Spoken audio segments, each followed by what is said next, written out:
Hey, my partner Paparazzo Rubro Negro, I'm already here with my White Manto 1 jersey in the center of the Gavia field. Look how amazing this is. Jessica is here with us too. What's up, Jessica?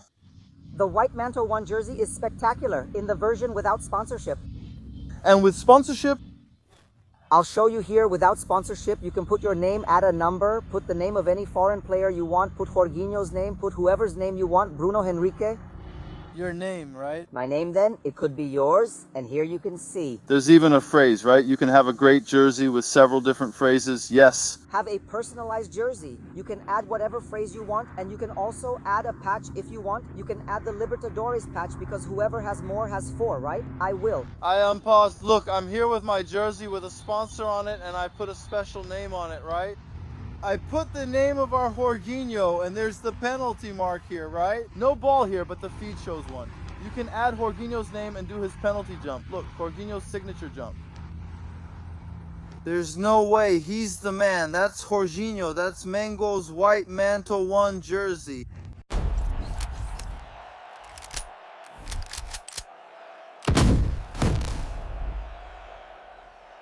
Let's go. I want to make this video here to talk, and I don't even want to advertise. I want to make a quick video.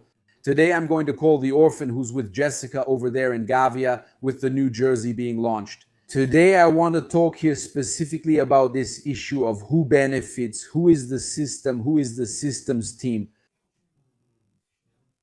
First, I already mentioned this earlier. I think I'm totally against using lip reading, whether it's Gustavo Machado, Veloso, whoever, using lip reading. To punish the coach, for me, it's wrong to punish Abel Ferreira with an 8-game suspension based on what he said on lip reading, man. That's a mockery. That's absurd. The spell can backfire on the one who cast it. Yeah. If today Flamengo fans think it's cool for Abel to be suspended for 8 games, in the future, it could be with one of our coaches, one of our players, one of our directors. This could turn against us. This is absurd. Lip reading is for fun, guys. It's for fun. Lip reading is for fun. It's not evidence, okay? It's not evidence, especially because Gabigol himself once said that the lip reading wasn't accurate about what he said. So let's take it easy, right? Hold on, calling Flamengo the team favored by the system just because the Fla-Flu game date was changed. For God's sake, Flamengo wouldn't even have completed 72 hours Fluminense. Fluminense agreed, but if they hadn't, it would have been absurd because I think Flamengo wouldn't have agreed if it were the other way around. But that's not the point in Flamengo's situation. There weren't 72 hours between one game and the next. The rule is clear. There has to be 72 hours between games. Flamengo played at 9:30 on Wednesday. The other game was at 6:30 on Saturday. So it wasn't possible. It wasn't possible to complete 72 hours. Okay? It's that simple. You didn't have 72 hours. Now, another absurd thing. Why Flamengo? Did the CBF schedule them to play less than 72 hours after the game at high altitude and Palmeiras, who played in Colombia, at sea level? I've been to Barranquilla, so I know it's a long trip, but there's no altitude. Palmeiras would be more rested for a Sunday game, so why does Flamengo play Saturday while Palmeiras plays Sunday? Why is that? Why did they make Flamengo play on Saturday and Palmeiras on Sunday? Now, can you imagine how many rounds they do this, man, to benefit Palmeiras and harm Flamengo? And now Flamengo is the system's team? For God's sake, right? Tricolor fans complaining aren't seeing the real deeper issue. This is a totally different situation. Palmeiras had been benefiting, and this just fixed that, okay? And I'm glad that Ninja Sincero Flamengo published this video here. I'll watch it here with you guys. And I'll also check out what Rica Peroni said. Shout out to Dezão. I'm making another video and sending him my regards because I get what he said. I'd be upset if it happened to Flamengo too. That's part of it, but Flamengo isn't the system's team. Palmeiras was set for Sunday, Flamengo for Saturday. Palmeiras was coming back from altitude and played its Libertadores match at the same time as Flamengo. That's a shame, right? So Ninja Sincero, he talked about the real reason that for him was the rescheduling of the match. Let's check it out here. Take a look. Look, again, look. And boom, that's the internet blowing up. Only you can do it. Aren't you going to say anything about that? I will say it. Don't you want me to say it? I'll say it, but I'll give my opinion, not what you want to hear. He's a tricolor fan. Okay, he's a tricolor fan. Flamengo's flight was delayed by an hour and a half. Flamengo went and asked the CBF to postpone the game because they got a little tired. They're going to be a little tired for the game. Fluminense was moved and accepted Flamengo's request to play more rested, and Globo, which will broadcast the game, was fine with changing its programming schedule. Flamengo really is something else. They boss Fluminense around. They boss around the CBF, boss Globo around, and boss all the clubs. Flamengo is badass, for God's sake. Guys, do you really think it was Flamengo who wanted to postpone this game? Do you think it was the hour-and-a-half delay that made this game get postponed? Look at that. Stop and think, but there are a lot of Fluminense fans out there bashing the president. I don't even know him, man, but let's be honest here. The guy had to postpone the game, you know? But he hurt the Flamengo fans. He did, of course. There will be tricolor fans coming from the Northeast, tricolor fans coming from Espirito Santo by plane, by bus, but Flamengo fans will come too. Or do you think they won't? It's either separate gates or it's a single match. He hurt the Flamengo fans too, who paid. Thank you, brother. Thank you for saying that. So, The president of Flamengo also caused harm. the Flamengo fans, he caused harm. Yes. And you believe that, and the CBF accepted it, Globo accepted it? Damn, stop and think, guys. The ones who control football are the ones who pay to broadcast the game. You get it? And on Sunday, there's Corinthians and Palmeiras at 6:30 live on Recopolis. All of Brazil watches and thinks, did you see that?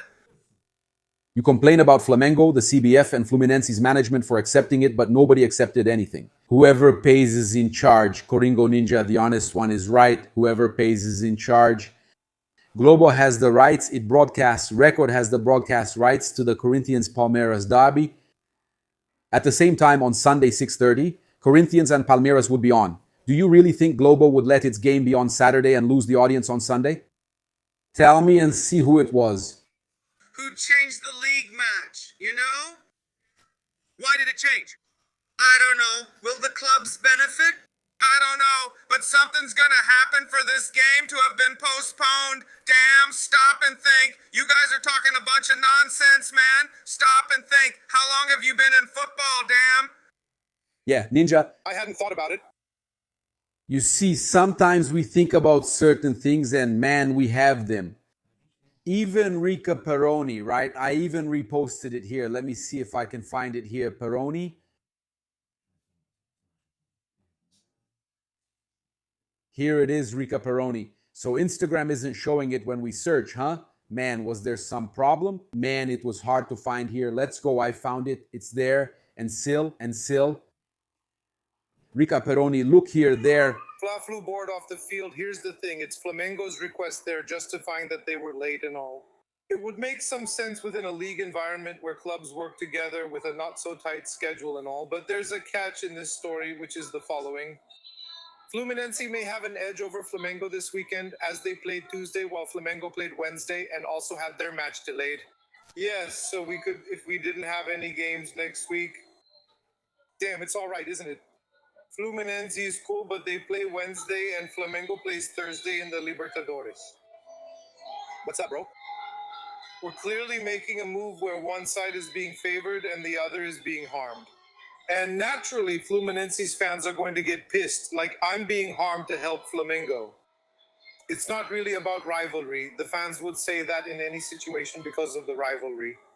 But mainly because of the undeniable fact that we all know that if the same request lands on BP's desk, He would tear it up for sure. Bapi would tear it up and wouldn't want to accept it. Rabin nodded. Rabin. And he nodded. Rabin Fluminense was harmed. They will have one less day to prepare for the Libertadores match, so that their rival has one more day to prepare for their game against them. I hope Flamengo beats Fluminense on Sunday. Then the chaos will be complete. My friends, and I have to agree, and on this one, I will agree with Rika. If it gets to BAP's table, if it gets to the Flamengo board's table to accept it or not, Flamengo would tear it up. They wouldn't accept it. That's a fact. That's a fact. I'm going to bring up two more situations for you. But man, still about this situation that Rika was talking about, this post here by Jose Elan is really good. You bark all the time, my God. She's happy and about to eat, I know, but she barks all day because she's happy, wants to come up, and wants us to know she's alone. And everything I said in my life, we're going to buy a dog, we're going to have a dog that's not going to go arf, arf, arf, but it kind of does a little arf. Zook's bark is deep. It's really deep, guys. Look, I love my dogs. We're just joking here, man. Jose Lan posted this. It's really funny. BAP holding his two little dogs and the former president of Fluminense, both of them there, man. What a funny picture. Jose Ilan wrote, Fluminense confirms in a statement to journalists what was already expected. Shamefully, they gave up their own interests to serve the interests of their biggest rival. It's time for the club's directors to admit who they really support. Look, he put this little image here.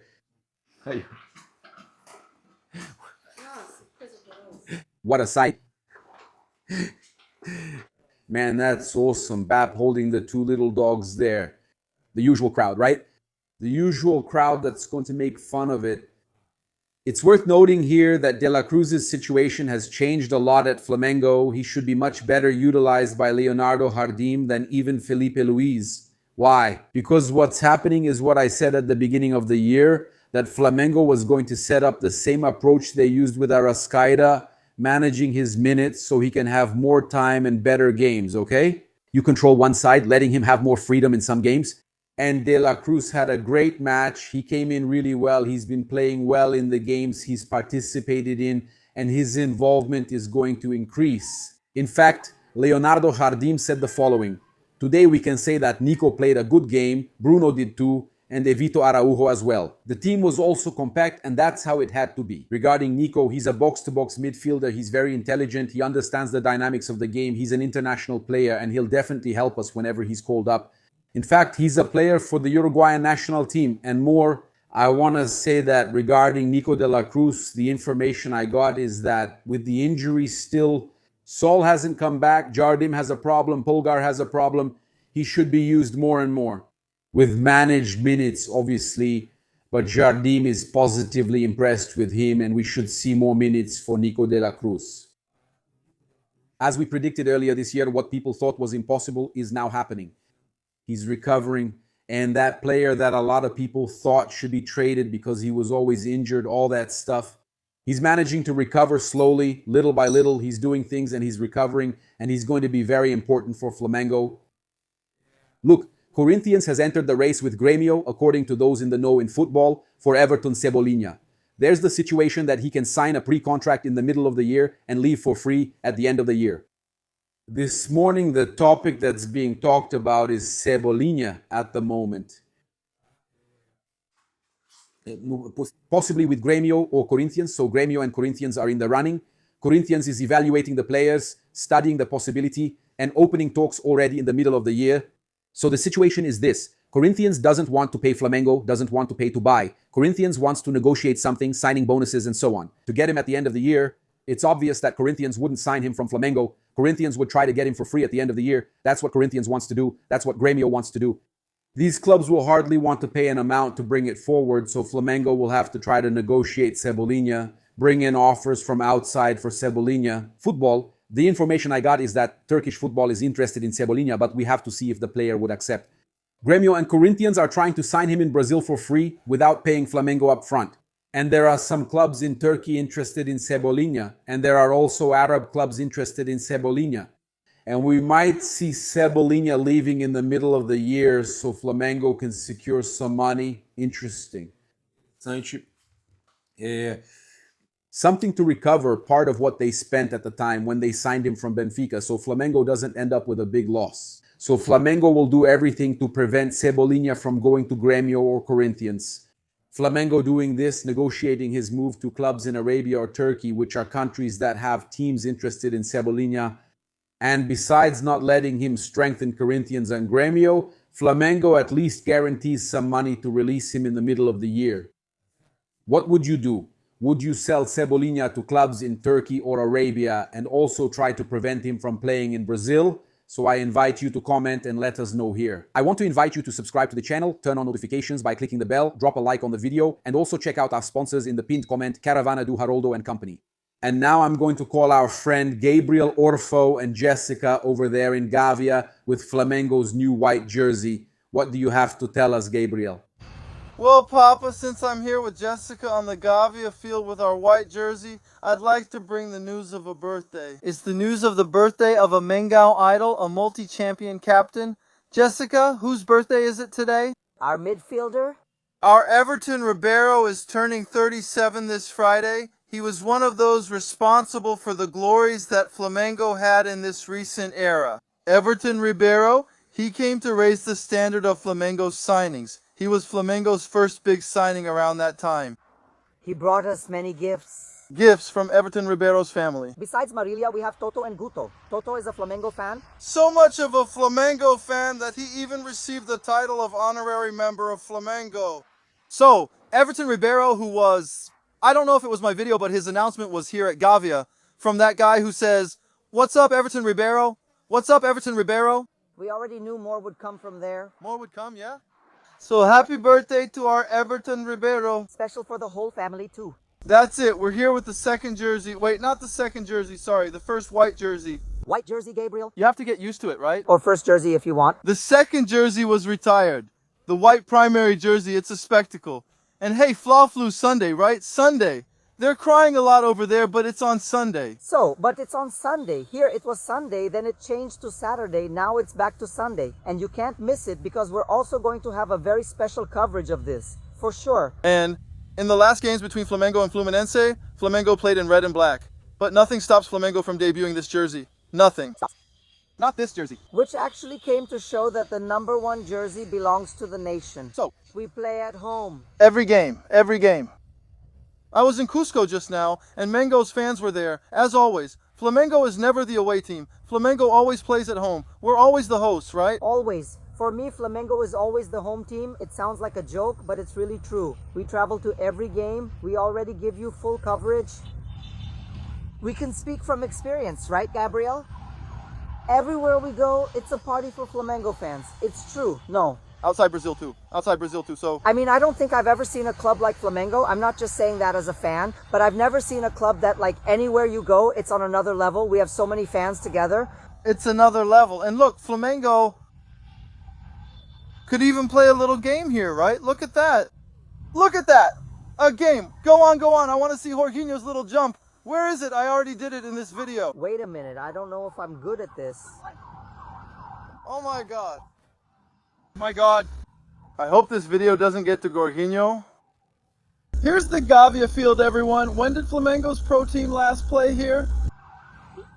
Wait, Gabriel knows that information. I know, I have that. I was at that game. Go ahead.